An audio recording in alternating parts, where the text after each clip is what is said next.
covering climate, weather, and the industrial enterprise from Penn State Meteorology. Here is Up in the Air. Hello and thanks for joining us on our final episode of Up in the Air on this fall 2017 season. I'm Noah Berggren. And I'm Kellyanne Klass, and Noah, it's been a great season. This is actually our final episode of our season here of Up in the Air in the final year. It's been a great one at that. But the good news is we have one final great show for you here tonight on Up in the Air. We have stories on sharks, the 2017 Atlantic hurricane season, as well as climate impacting lizards. We'll have all of that and more, but first, here's the update in the air.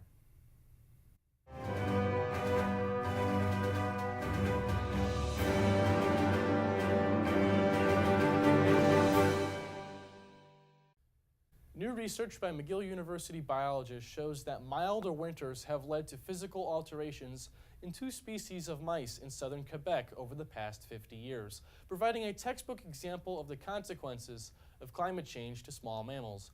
The findings also reveal a stark reversal in the proportions of the two mice populations present in the area, adding to evidence that warming temperatures are dividing wildlife to the north. The scientists compared data from the past decade with specimens they collected as far back as the 1950s. The team then discovered that skull shapes of both mouse species have changed over time.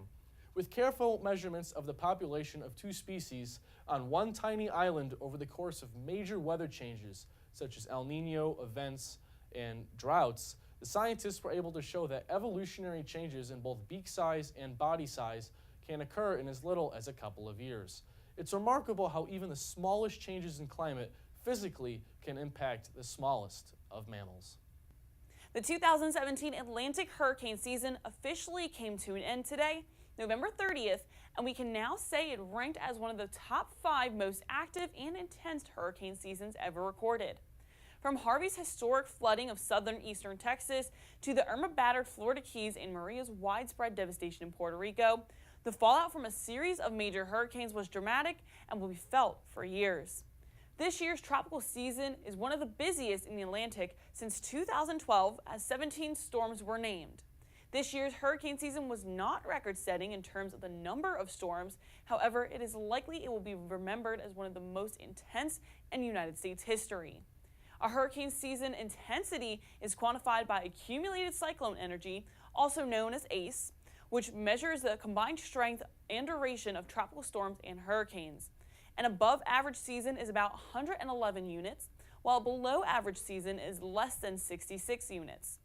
According to Colorado State University, the current ACE value for the Atlantic is 226, making it well above normal. As of November 15th, the season's ACE value ranks as the 5th most active on record to date, trailing to only 1893, 1926, 1933, and 2005. New reports show that shark species have evolved aircraft-like attributes to help them thrive in different ocean ecosystems. Researchers from Stanford University found that these top predators mirror the aerodynamics of either zeppelins or fixed-wing, high-speed aircraft, depending upon whether they evolved to cruise through the deep ocean or motor through shallow waters. Sharks with smaller livers are negatively buoyant, and so that means they must swim at fast speeds so their wing-like fins can provide sufficient lift, overall expending more energy than their deep-dwelling cousins. The researchers wanted to understand why it is such that small liver sharks manage to survive even while using such a costly lifestyle. Well, it turns out that sharks evolved larger livers. They also became much bulkier and less hydrodynamic. This slows down sharks when hunting for agile prey such as fish and squid, or when escaping their own predators. It is incredible to think that many hundreds of millions of years ago, the early ancestors of fish only lived near the seabed, sporting that heavy armor that prevented them from swimming in midwater. Well, after performing this study, it is now thought that sharks were probably amongst the first fish to ever exploit most depths of the ocean. A study out of the University of Lincoln in Lincoln, England, has found that climate change could be making lizards less intelligent. According to new research, scientists believe that exposing lizard eggs to warmer temperatures during incubation makes the individuals that hatch from those eggs less intelligent. Scientists incubated a batch of bearded dragon eggs at an elevated temperature of 30 degrees Celsius while keeping another batch of eggs incubated at a normal temperature of 27 degrees Celsius. Around a year later, the lizard's intelligence were tested using techniques that are generally applied to gauge an animal's social intelligence or their ability to learn from others.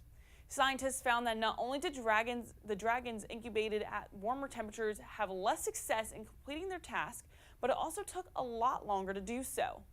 People think that climate change only affects humans, but it indeed can affect more than just that. As the city of Houston continues to recover and rebuild following the historic and devastating flooding unleashed by Hurricane Harvey, the region will also have to prepare for a future in which storms of Harvey's magnitude are more likely to occur. A new study from MIT, published online this week, reports that as climate change progresses, the city of Houston and Texas in general will face an increasing risk of devastating Harvey-scale rainfall. According to the study, the state of Texas had a 1% chance of experiencing rainfall of Harvey's magnitude for any given year between 1981 and 2000. By the end of this century, the annual probability of Hurricane Harvey's record rainfall returning to Texas will rise to 18%. That is, if the growth of greenhouse gas emissions to the atmosphere continue unmitigated. Looking at historical records of extreme rainfall will not provide much insight into the future, said one leading researcher. That's because measurements have been spotty and difficult to extrapolate across larger regions, and the period over which rainfall data has been recorded is relatively short. What's more, climate change is shifting the odds in terms of the frequency of high-intensity storms all around the world. Researchers hope that the study's results will help city planners and government officials to decide where and how to rebuild and fortify infrastructure, as well as whether or not to recode building standards to stand up to stronger storms and more damaging floods.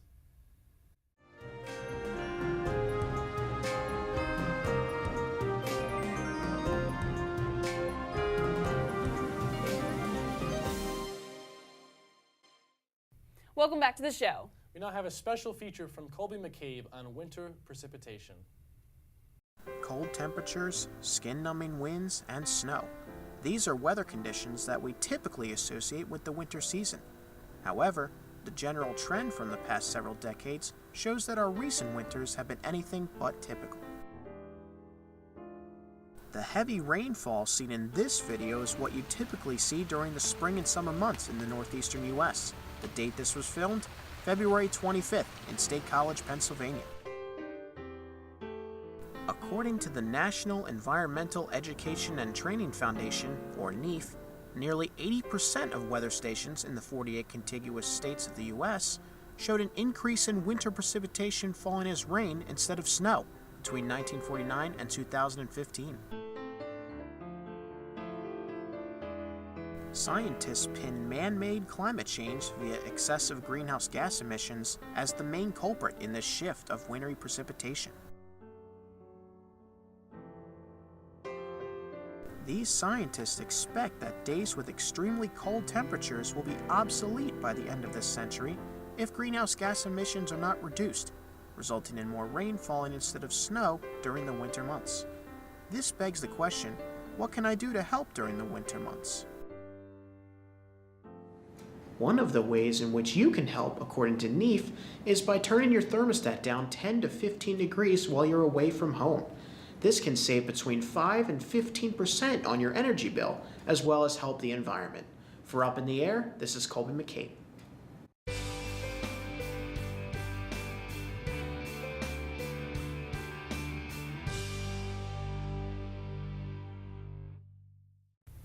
Thanks for sticking with us. So, Kellyanne, the Thanksgiving holiday is now fully in the rearview mirror.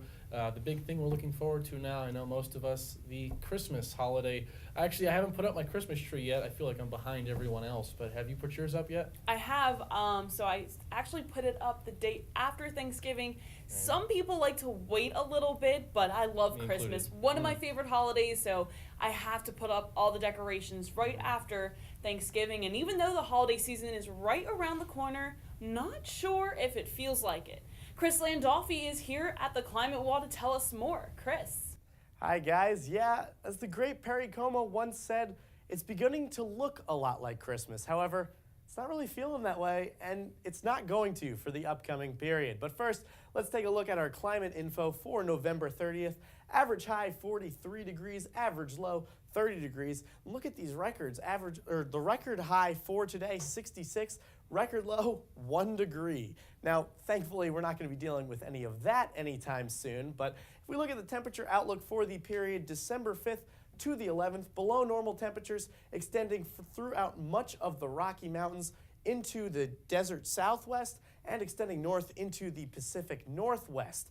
Now, in the East Coast, we see above normal temperatures along the Atlantic Ocean extending into the Great Lakes and to parts of the Northern Plains. Now, most of that is going to be centered over New England and parts of eastern Pennsylvania. And your precipitation outlook for the same period, December 5th to the 11th, below normal precipitation throughout the Pacific Northwest, extending down into California. And we see way below normal precipitation in parts of Montana. Now, they are experiencing a drought right now. We'll get to that in a minute, but they will not be relieved from that drought. Another area of drought, however, lower Mississippi River Valley. Now, they'll see above normal precipitation, and that'll extend throughout most of the Mississippi River, extending a little further to the west and east, and then a little area along the east coast that is going to see some below normal precipitation. But here in Pennsylvania, some of southeastern Pennsylvania could see below normal precipitation, but most of the state will see above normal. Now, your drought monitor, we're continuing to watch the extreme drought in northern Montana. That is something to keep an eye on because, like we just saw, the precipitation will be below normal for the period December 5th to the 11th. So most of the northern plains are in at least some sort of a drought. Now, the lower Mississippi River Valley also has a drought, but here in the northeast, abnormally dry in parts of New England and parts of southeastern Pennsylvania, but most of the northeast is not dealing with any drought conditions. Now, your weekend forecast, not really feeling like Christmas just yet. However, we are only a few ticks above average for this time of year. Saturday looks to be pretty weekend winner of a day with sunny skies and then a few clouds on Sunday, but still mostly sunny skies. Now, that Rockefeller Christmas tree lighting was on Wednesday. Guys, that tree was from State College, but we're not really feeling Christmas here just yet. Yeah, Chris, well, it looks like to your forecast, there'll at least be some nice weather to at least go and see the State College Christmas tree if you're staying locally with temperatures and lots of sunshine. Well, Kellyanne, it's been a fast 2 semesters. This is your and I's last episode on Up in the Air. We've spent a full year on the show here. It's been an exciting time. It's also been very fun. Do you have any best moments you had on the show? Just being around everyone and being able to produce this entire show. I think that was probably one of the best experiences I've had here. So. Well, it's been an absolute blast. And signing off for the last time, at least my tenure here, I'm Noah Berggren. And I'm Kellyanne Class. Join us next season with Chris Landolfi and Vivian Rennie on Up in the Air.